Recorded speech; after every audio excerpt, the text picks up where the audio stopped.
Important relation दिया हुआ है काइनेटिक एनर्जी का। देखिए बेटा, काइनेटिक एनर्जी जो होती है उसको आप एक बहुत ही जो है वो एक डीप सेंस में हम देखते हैं आज कि देखिए बेटा, जो आर्म स्पीड्स होती है, चैप्टर 17 के अंदर हमने पढ़ा है कि जो ऑब्जेक्ट की स्पीड मॉडरेट स्पीड होती है। मॉडरेट स्पीड के अंदर जब कोई भी बॉडी मूव करती है तो उसकी काइनेटिक एनर्जी को हम कहते हैं कि उसकी काइनेटिक एनर्जी वेलोसिटी पे डिपेंड करती है, क्योंकि मॉडरेट स्पीड पे उस बॉडी का मास कांस्टेंट रहता है। अगर उसकी वेलोसिटी चेंज होती है हम कहते हैं काइनेटिक एनर्जी चेंज हो गई, और अगर उसकी वेलोसिटी चेंज नहीं हुई हम कहते हैं काइनेटिक चेंज नहीं हुई। तो ये बात तो मॉडरेट स्पीड्स की, क्योंकि मॉडरेट स्पीड पे हम मास कांस्टेंट मानते हैं। इसको मैं बनाता हूँ, पहले इस बात को क्लियर करें उसके बाद आगे चलते हैं बेटा। बेटा एट मॉडरेट स्पीड्स, बेटा एट मॉडरेट स्पीड्स, बेटा एट मॉडरेट स्पीड्स मास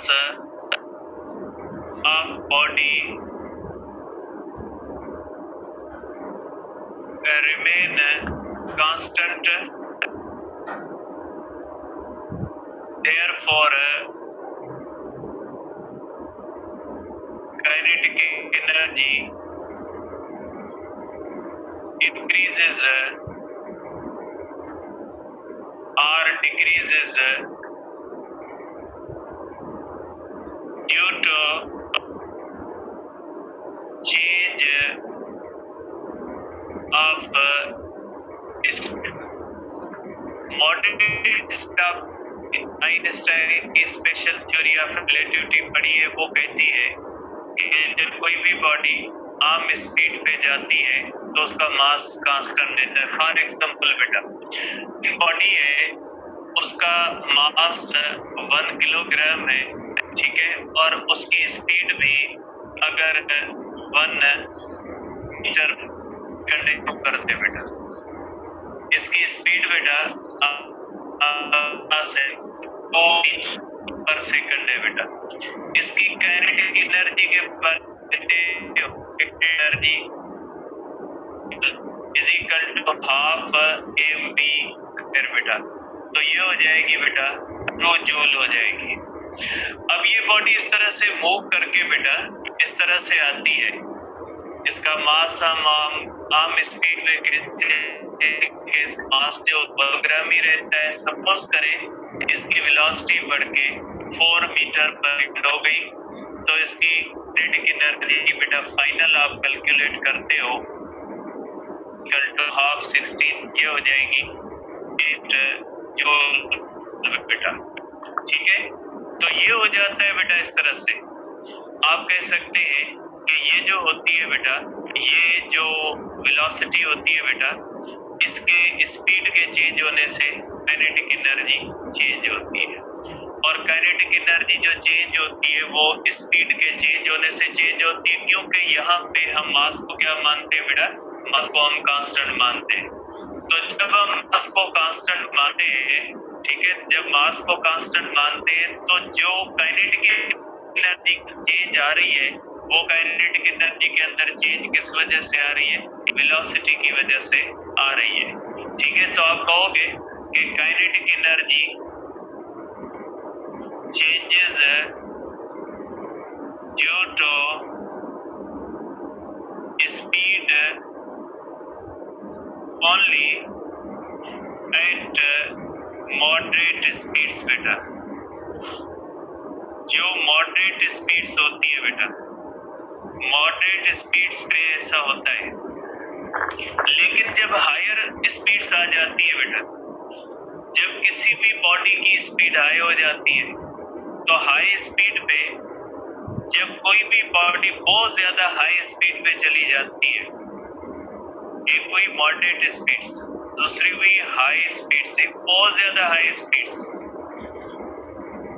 मॉडरेट स्पीड्स पे जो काइनेटिक एनर्जी होती है वो सिर्फ वेलोसिटी के चेंज होने से चेंज होती है। जो हाई स्पीड्स होती है ना, वहां पे जब कोई भी बॉडी बहुत ज्यादा फास्ट चली जाती है और वो approaching to the speed of light जाती है, तो पता है उस बॉडी की फिर वेलोसिटी नहीं बढ़ती, क्योंकि according to the special theory of relativity किसी भी बॉडी की स्पीड ऑफ लाइट तक भी नहीं जा सकती। तो जब किसी भी चीज को हाई से स्पीड देते जाएंगे तो वो बॉडी फास्ट होते होते जब वो स्पीड ऑफ लाइट के करीब आ जाएगी तो फिर उसकी स्पीड बढ़ना बंद हो जाएगी और उसका मास जो है वो बढ़ना शुरू हो जाएगा। इसलिए क्योंकि हम कहते हैं एनर्जी हैज इनर्शिया, तो वहां पे मास के अंदर जो होती है वो चेंज आती है, फिर वेलोसिटी चेंज नहीं होती। हाई स्पीड पे जो बॉडी जाती है तो उसका मास चेंज होता है, और काइनेटिक एनर्जी के अंदर जो चेंज आती है ना वो मास के चेंज होने से आती है। ठीक है, इसको दो सेंसेस में देखा जाता है। मास के चेंज होने से काइनेटिक एनर्जी के अंदर चेंज आती है, किन स्पीड्स पे आती है? हाई स्पीड्स पे आती है। तो इसलिए जब कोई भी बॉडी हाई स्पीड पे चली जाती है तो उसकी फिर वेलोसिटी नहीं बढ़ती, उसकी स्पीड नहीं बढ़ती, क्योंकि आगे स्पीड को लिमिट लगी हुई है कि किसी भी चीज की स्पीड ऑफ लाइट से नहीं बढ़ेगी, आगे नहीं होगी, उसकी इक्वल भी नहीं होगी। तो फिर हायर स्पीड पे क्या होता है कि मास के चेंज होने की वजह से काइनेटिक एनर्जी के अंदर एक इंक्रीमेंट आती है, चेंज आती है। तो आप कहोगे कि एट हायर स्पीड्स बेटा, at higher speed kinetic energy changes due to change in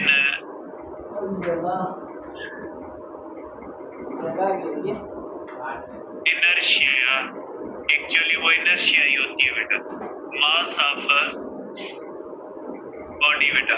ठीक है, तो बेटा हायर स्पीड पे आपको पता है कि जो किसी बॉडी का मास होता है, सपोज करें ये इस तरह से हो जाता है बेटा कि अगर कोई भी बॉडी है उसका यहाँ पे बेटा मास m0 है, रेस्ट में है बेटा, ये बॉडी रेस्ट में है और इसका मास m0 है बेटा, और इसकी बेटा स्पीड अगर बहुत ज्यादा हाई हो जाती है v, और ये v जो होती है बेटा ये कंपेरेबल तो c का मकसद है c/5 या ये उससे ज्यादा बहुत ज्यादा हाई हो जाती है।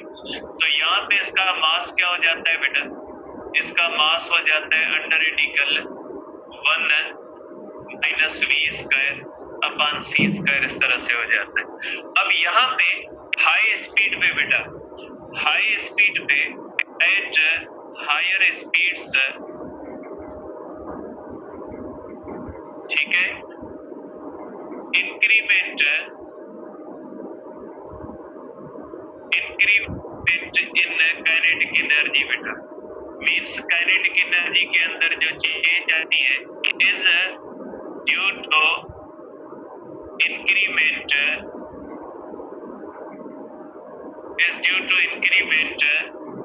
इन मास बेटा। हायर स्पीड्स पे काइनेटिक एनर्जी के अंदर जो चेंज आती है वो किस वजह से आती है बेटा? मास की चेंज की वजह से आती है, और मास की चेंज की वजह से जो आती है बेटा उसको हम कहते हैं डेल्टा mc², क्योंकि ये जो मास की इंक्रीमेंट की वजह से काइनेटिक एनर्जी होती है ना, तो मास जब एनर्जी की सूरत में आता है तो हम mc², और ये डेल्टा इंक्रीज इन मास है।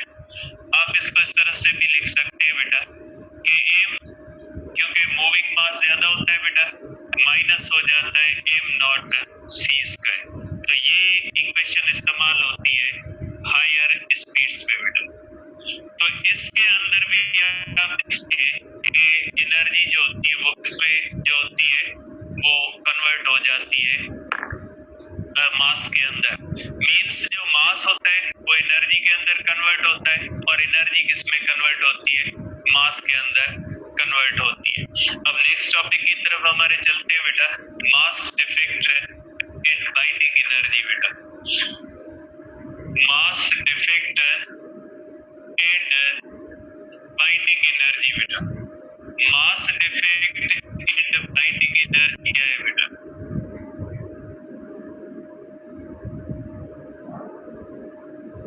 ठीक है बेटा। अब देखिए बेटा,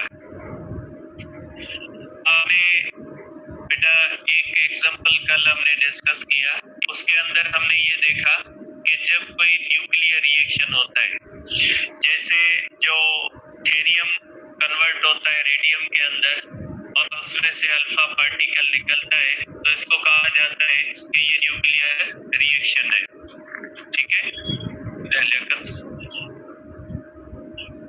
तो इस तरह से आप कह सकते हैं बेटा कि कल जो हमने किया था उसके अंदर हमने ये पढ़ा था कि थेरियम जब कन्वर्ट होता है रेडियम के अंदर, तो उसके अंदर क्या होता है कि अल्फा पार्टिकल निकलता है और उसके अंदर हमने देखा था कि जो है वो उसका कुछ मास जो होता है वो कन्वर्ट हो जाता है एनर्जी में, और वो एनर्जी दो पार्टिकल्स को मिलती है, एक रिकॉइल के अंदर और एक अल्फा को।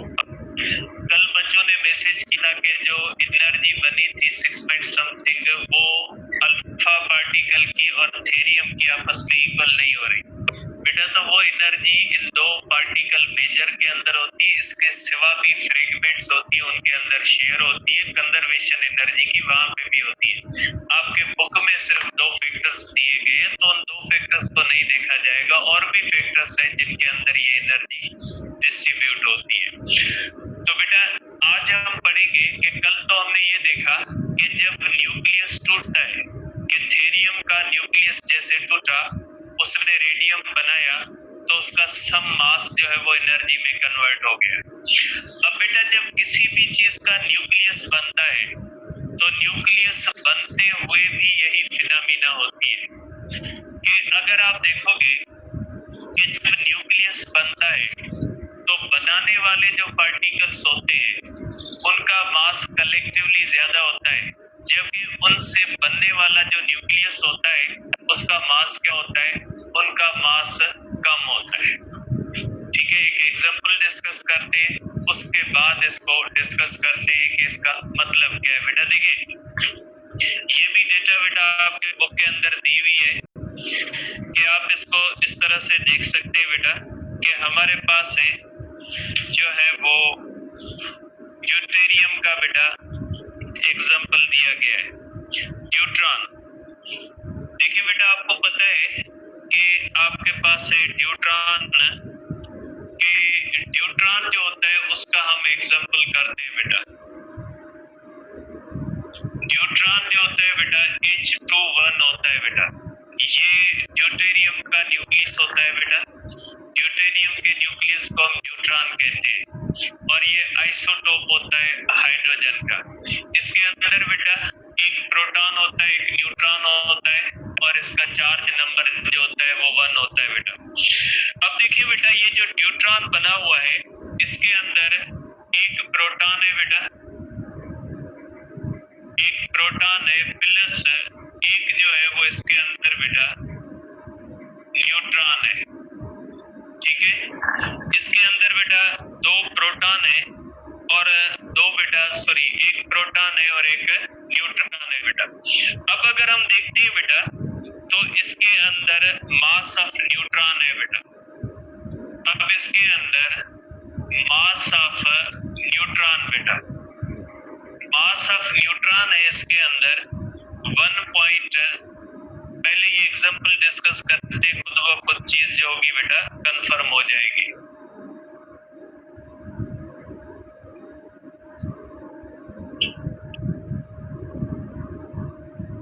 ये हमारे पास होता है मास ऑफ न्यूट्रॉन और मास ऑफ प्रोटॉन बेटा। मास ऑफ प्रोटॉन होता है बेटा 1.67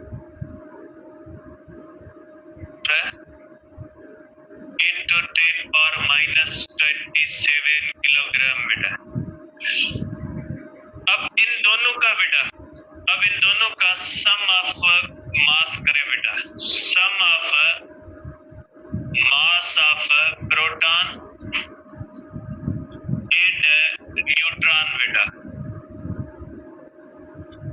इन दोनों का अगर सम करे बेटा तो कितना होता है बेटा, इनका जो होता है mass of proton plus mass of neutron बेटा 1.672 10⁻27 प्लस बेटा हमारे पास हो जाता है 1.6748 10⁻27 किलोग्राम।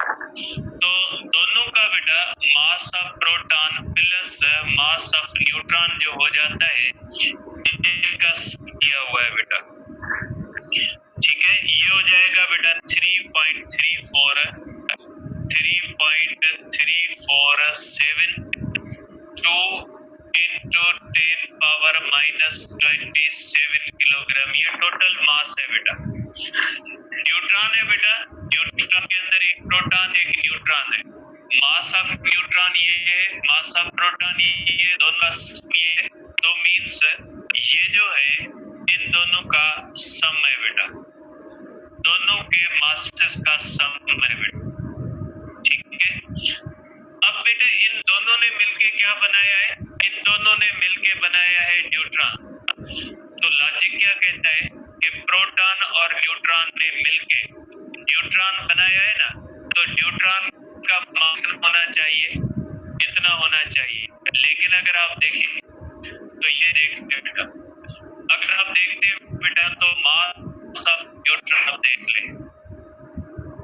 मास ऑफ न्यूट्रॉन इतना होता है बेटा, मास ऑफ न्यूट्रॉन जो हो जाता है बेटा ये हो जाता है, लिखा हुआ है बेटा 3.H21 बेटा न्यूट्रॉन होता है, ये होता है 3.310⁻27 किलोग्राम है बेटा, ठीक है। अब देखिए बेटा बनाने वाले पार्टिकल्स का मास इतना है और बनने वाले पार्टिकल का मास इतना है। फॉर एग्जाम्पल अगर ये पेन है, इसके मैं इस तरह पीसेस कर दूं बेटा, इस तरह मैंने पीसेस कर दी और दोनों पीसेस का मास अगर 1-1 ग्राम है, तो इससे बनने वाले दोनों से 2 ग्राम की पेन बनती है। तो बेटा अगर न्यूट्रॉन एक प्रोटॉन का बनता है एक न्यूट्रॉन का, तो बनाने वाले पार्टिकल्स का अगर मास सम करते हैं तो ये आता है, लेकिन उनसे बनने वाले पार्टिकल का मास कम आता है। इसका मकसद है कि जब प्रोटॉन न्यूट्रॉन मिलके एक न्यूक्लियस बनाते हैं तो उनका मास जो होता है अगर सम करके देखेंगे वो न्यूक्लियस के बराबर, न्यूक्लियस का मास हमेशा कम होता है, ठीक है। तो आप क्या लिखोगे यहाँ पे कि mass of nucleus is less than mass sum of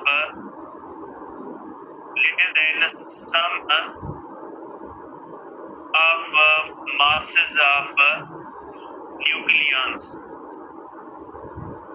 बेटा जो न्यूक्लियस का मास होता है आप देख सकते हैं बेटा, ये जो न्यूट्रॉन का मास कम है जबकि इसके बनाने वालों का मास ज्यादा है। इसका मकसद है यहाँ पे भी न्यूक्लियस बनते हुए भी मास के अंदर डिफरेंस आ जाता है, इसको भी मास डिफेक्ट कहा जाता है।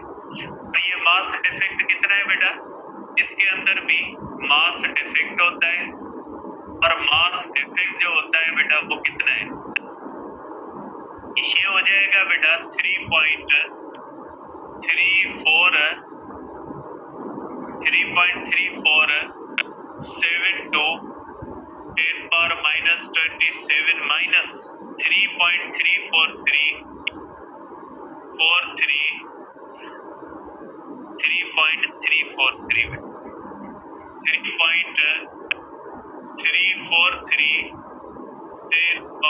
10⁻27, तो ये मास डिफेक्ट आ गया बेटा, ठीक है। ये मास डिफेक्ट कितना आ गया बेटा, ये हमारे पास मास डिफेक्ट भी बेटा किया हुआ है, ये मास डिफेक्ट आता है 0.0041 इन इंटू 10 पावर माइनस 27 किलोग्राम, इतना मास जो होता है बेटा डिफेक्ट आ जाता है न्यूट्रॉन बनते हुए। जब न्यूट्रॉन बनता है तो बेटा इतना मास जो होता है वो मिस हो जाता है। बनाने वालों का मास ज्यादा होता है, बनने वाले न्यूक्लियस का मास कम होता है। ये मास कहाँ जाता है बेटा? कल तो हमने देखा था कि जब न्यूक्लियस टूटता है तो मास डिफेक्ट आता है, और वो मास किस में चला जाता है? एनर्जी में। जो काइनेटिक एनर्जी बन जाती है, किसकी बन जाती है? अल्फा पार्टिकल की बन जाती है, और दूसरी जो है वो थेरियम में से जो रेडियम बनता है उसकी बन जाती है।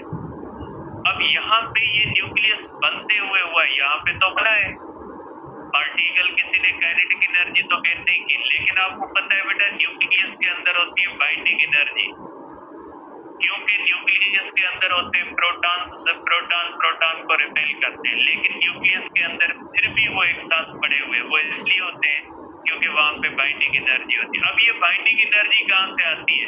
तो बेटा ये जो मास होता है ना, ये किस में चला जाता है? इससे बाइंडिंग एनर्जी बनती है। तो न्यूक्लियस बनते वक्त बनाने वालों का मास ज्यादा होता है, उससे बनने वाले न्यूक्लियस का मास कम होता है। तो ये जो बीच में मास मिस हो जाता है, ये कहाँ पे चला जाता है? बाइंडिंग एनर्जी पे। और ये जो होता है ये मास बाइंडिंग एनर्जी में जाएगा। कल वाला मास यूनिट्स में दिया गया था कार्बन 12 के हिसाब से, तो उसको आपने एनर्जी में कन्वर्ट किया था। उसको एनर्जी में कन्वर्ट करने का तरीका मैंने बताया था कि अगर यूनिट्स में आपको दिया जाता है मास तो डायरेक्टली आप 931 MeV से मल्टीप्लाई, लेकिन आज आपके पास मास डिफेक्ट होता है, ये मास डिफेक्ट किलोग्राम के अंदर है। अब इसमें से कितनी एनर्जी बनेगी? ठीक है, ये mass defect delta M is converted into binding energy, क्योंकि न्यूक्लियस को बनने के लिए बाइंडिंग एनर्जी चाहिए। तो ये बाइंडिंग एनर्जी कहाँ से बनती है बेटा? इस मास डिफेक्ट से बनती है। न्यूक्लियस बनते हुए मास डिफेक्ट आता है, वो उसकी बाइंडिंग एनर्जी बनाता है। न्यूक्लियस टूटते हुए भी मास डिफेक्ट होता है, जो प्रोडक्ट्स की काइनेटिक एनर्जी बनाता है।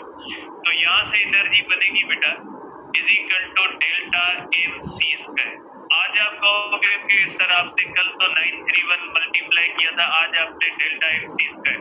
बेटा कल मास U में था कार्बन के हिसाब से, तो जब U में होता है तो वो तरीका कल वाला, आज मास किलोग्राम में, तो ये तरीका इस्तेमाल करेंगे। तो ये हो जाएगा 0.0041 minus 26 into 3 into 10 power 8 whole square. तो इसमें से एनर्जी बन जाती है बेटा। और ये कितनी एनर्जी बनती है बेटा? ये एनर्जी बन जाती है आपके पास 2.3 इलेक्ट्रॉन वोल्ट में आएगा बेटा। 2.3 इंटू 10 पावर 6 इलेक्ट्रॉन वोल्ट, या 2.3 मेगा इलेक्ट्रॉन वोल्ट। इतनी बात बेटा बुक में माइनस लिखा हुआ है, ये माइनस नहीं है, प्लस है बेटा। अब इसको क्या किया गया है बेटा? इसको कन्वर्ट किया गया है, डिवाइडेड बाय बेटा इसको किया गया है 1.6 10 पावर माइनस 19, तब जवाब इलेक्ट्रॉन वोल्ट में आया। क्योंकि आपको पता है बेटा कि जब आपको जवाब इलेक्ट्रॉन वोल्ट में लिखना होता है ना, तो ये डिवाइड करते, तो जब इलेक्ट्रॉन पे ये एनर्जी कितनी बनती है बेटा? ये एनर्जी है 2.3 MeV बेटा। इसको हम कहते हैं बाइंडिंग एनर्जी। ये न्यूट्रॉन की बाइंडिंग एनर्जी है कि न्यूक्लियस पर जो बाइंडिंग एनर्जी होती है वो इतनी है। दूसरी होती है बाइंडिंग एनर्जी पर न्यूक्लियन बेटा। बाइंडिंग एनर्जी पर न्यूक्लियन बेटा, जिसको हम कहते हैं बेटा। ब्रेकिंग फ्रिक्शन वैसे एक अलग चीज होती है, लेकिन आपके बुक में सेम कही गई है। बाइंडिंग एनर्जी पर न्यूक्लियन बेटा, न्यूट्रॉन के अंदर एक प्रोटॉन, दोनों के पास इतनी बाइंडिंग एनर्जी है। ठीक है, ये है हमारे पास बाइंडिंग एनर्जी बेटा, ये हमारे पास है binding energy. Binding energy of neutron है बेटा, मींस न्यूट्रॉन के पूरे न्यूक्लियस के पास इतनी एनर्जी है। ठीक है, अब न्यूक्लियस के अंदर कितने पार्टिकल है? 2। उन दोनों के पास अलग अलग क्या होती है, उसको कहा जाता है binding energy per nucleon. Binding energy per nucleon कितनी होती है बेटा? बाइंडिंग एनर्जी पर न्यूक्लियन बेटा, बाइंडिंग एनर्जी पर न्यूक्लियन कितनी होती है बेटा? इज इक्वल टू बेटा binding energy, total binding energy बेटा, बाइंडिंग एनर्जी अपॉन 2 बेटा, क्योंकि इसके अंदर 2 पार्टिकल होंगे, इसलिए क्या हो जाएगा बेटा 2.3 अपॉन 2 इज इक्वल टू 1.15 होगा बेटा। ठीक है, इस तरह से हो जाएगा बेटा 1.15 MeV। इसको कहा जाता है बाइंडिंग एनर्जी पर न्यूक्लियन। ठीक है, कि हर एक के पास कितनी है? ये तो टोटल न्यूक्लियस के पास है, न्यूट्रॉन के पास, लेकिन न्यूट्रॉन के अंदर 2 है, तो दोनों के कितनी हो जाएगी? 1.15 MeV हो जाएगी, दोनों के हो जाएगी 1.15 MeV, मीन्स आधी उसके पास आधी उसके पास। ठीक है, अब बेटा ये बाइंडिंग एनर्जी किस पे डिपेंड करती है? मास डिफेक्ट पे। जिस न्यूक्लियस के अंदर जितना मास डिफेक्ट ज्यादा होगा उसके अंदर बाइंडिंग एनर्जी ज्यादा होगी, जिस न्यूक्लियस के अंदर जितना मास डिफेक्ट कम होगा उसकी बाइंडिंग एनर्जी कम होगी, और जितनी बाइंडिंग एनर्जी ज्यादा होगी उतनी बाइंडिंग एनर्जी पर न्यूक्लियन ज्यादा होगी। अगर इसके पास बाइंडिंग एनर्जी होती 4 तो बाइंडिंग एनर्जी पर न्यूक्लियन आती 2। तो बेटा याद रखिएगा, जितना मास डिफेक्ट ज्यादा होगा उतनी बाइंडिंग एनर्जी ज्यादा होगी, जितनी बाइंडिंग एनर्जी ज्यादा होगी उतनी बाइंडिंग एनर्जी पर न्यूक्लियन ज्यादा होगी, और जितनी बाइंडिंग एनर्जी पर न्यूक्लियन ज्यादा होगी उतना वो न्यूक्लियस स्ट्रांग होगा, उतना वो टाइटली बाउंडेड होगा।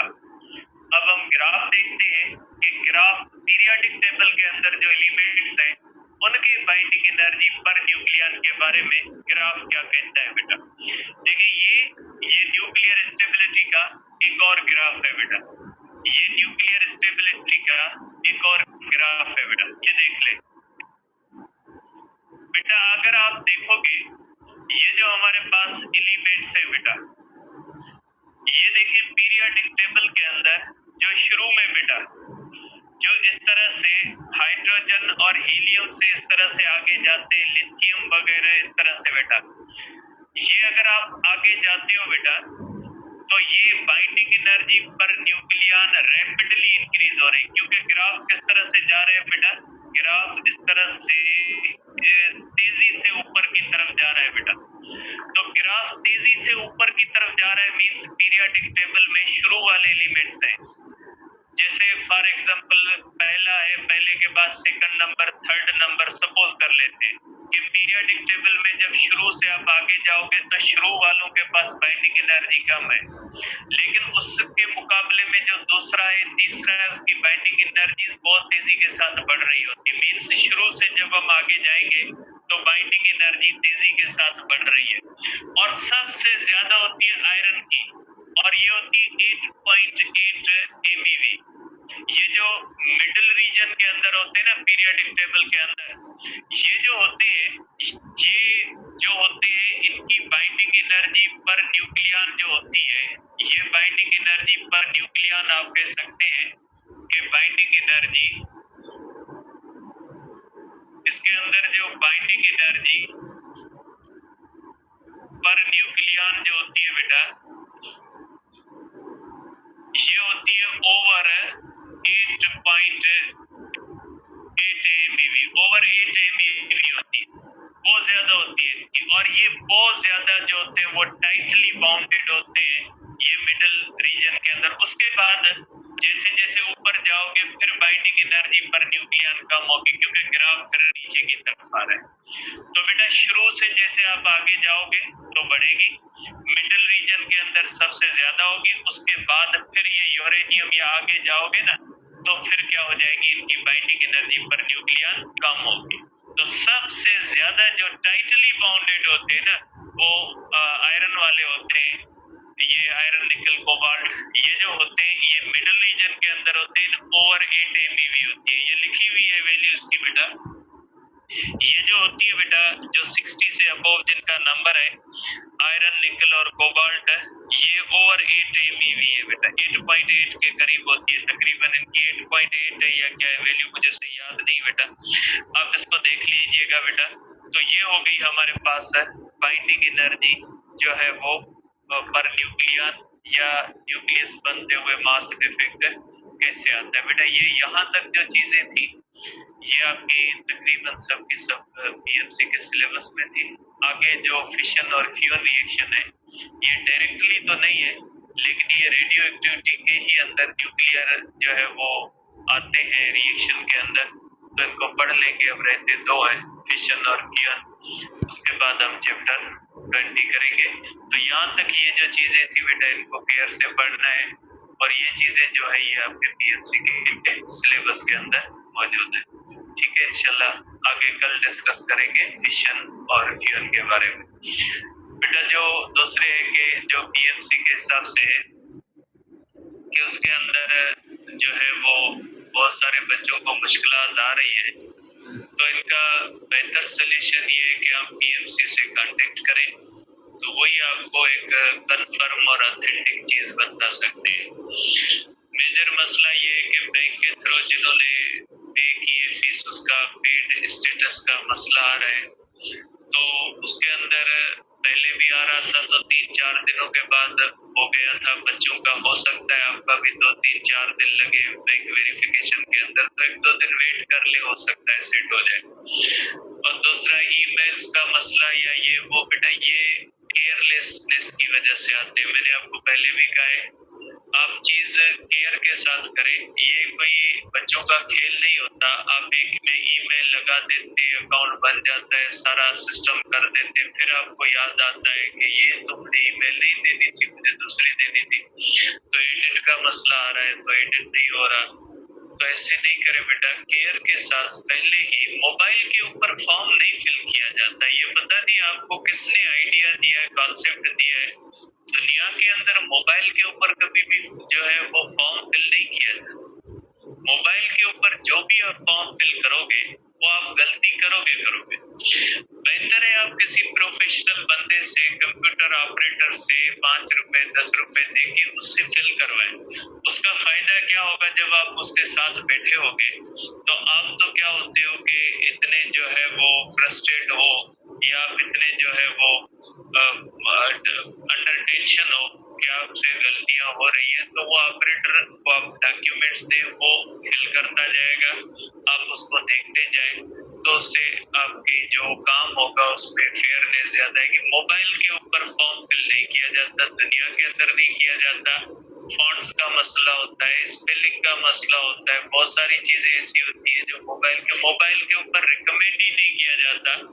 लास्ट ईयर तो पीएमसी के अंदर लिखा हुआ था कि मोबाइल के ऊपर इसको फिल ना करें, लेकिन ये कॉमन सेंस की बात होती है। ऐसे ही आप बच्चों की तरह मजाक में लेके बस आपने आईडी खोली, मोबाइल पे बैठे हुए हो, आप बस काम शुरू हो गया, आपके पास कोई प्लान नहीं है, आपने ये नई चीज बनाई हुई कि जो है वो आपने इसको, आपके पास डॉक्यूमेंट्स नहीं होते, बस आप ऐसे मजाक समझ के उसको खोल लेते हैं, एक आईडी अपनी लगा के, फिर दोबारा वो चीजें आपको याद नहीं होती, तो मसले आते हैं। ऐसे नहीं करें, सीरियस बन के, कुछ चीजें सीरियस होती है उसको सीरियस लिया जाता है। कंप्यूटर के ऊपर लैपटॉप आपके पास है तो भाई बहन आपका है, फादर पढ़ा लिखे होते हैं, आपके मदर आपकी पढ़ी लिखी होती है, उनको पहले कि वो फॉर्म फिल करें, आप साइड में बैठ के उसको बताएं, वो चीजें देखें, आराम से सुकून के साथ ये काम करोगे तो कोई मसला नहीं आएगा। बहुत सारे बच्चे जिनको नहीं आया, इसलिए नहीं आया क्योंकि उन्होंने एक प्रॉपर वे से इसको फॉर्म को फिल किया था। मोबाइल के ऊपर पता नहीं आपको किसने गाइड किया है, या आप सीरियसनेस की जो है वो इतनी आप जो है वो लेक ऑफ सीरियसनेस आपके अंदर है कि आप चीजों को इतना लाइट लेते हैं कि जैसे कोई मसला ही नहीं है। कि अगर आपकी एडिटिंग नहीं होती तो ये आपके साथ परमानेंट मसले रहेंगे, फिर वो आपको एक मेल करेंगे, फिर आप डिटेल्स दोगे, फिर एडिटिंग हो ना हो। तो इसलिए झंझट में पड़ने से ज्यादा बेहतर है कि आप लैपटॉप के ऊपर, कंप्यूटर के ऊपर फॉर्म को फिल करें। उर्दू का जिसका नहीं बना वो सिंधी का नेम लिख लें, ठीक है। मेजर मसला इंग्लिश नेम वगैरह का होता है, सिंधी उर्दू का पता नहीं इन्होंने क्यों दिया है, पहले नहीं होता। तो ये कोई इतने बड़े छोटे हल्के फुल्के मसले नहीं होते। नंबर, ईमेल वगैरह, अपने नेम, फादर्स नेम वगैरह, ये चीजें सही लिख के काफी है। बाकी अगर किसी के साथ ऐसा मसला हो रहा है, हो गया है, तो उसको हम कुछ नहीं कर सकते, कोई और बंदा कुछ नहीं कर सकता। आप 1000 बार पूछोगे तो भी हम वही कहेंगे कि भाई आप पीएमसी से कांटेक्ट करें। इसलिए या पेड कर दिया है, वो स्टेटस पेड नहीं आ रहा, तो उसके दो ही रास्ते हैं, या तो आप इंतजार करें या तो आप पीएमसी से कांटेक्ट करें, और बंदा कोई कुछ नहीं करेगा। इसलिए बेहतर है कि आप इस चीज को, और एक आईडी पे, एक नंबर पे दो आईडीज कैसे बनेगी?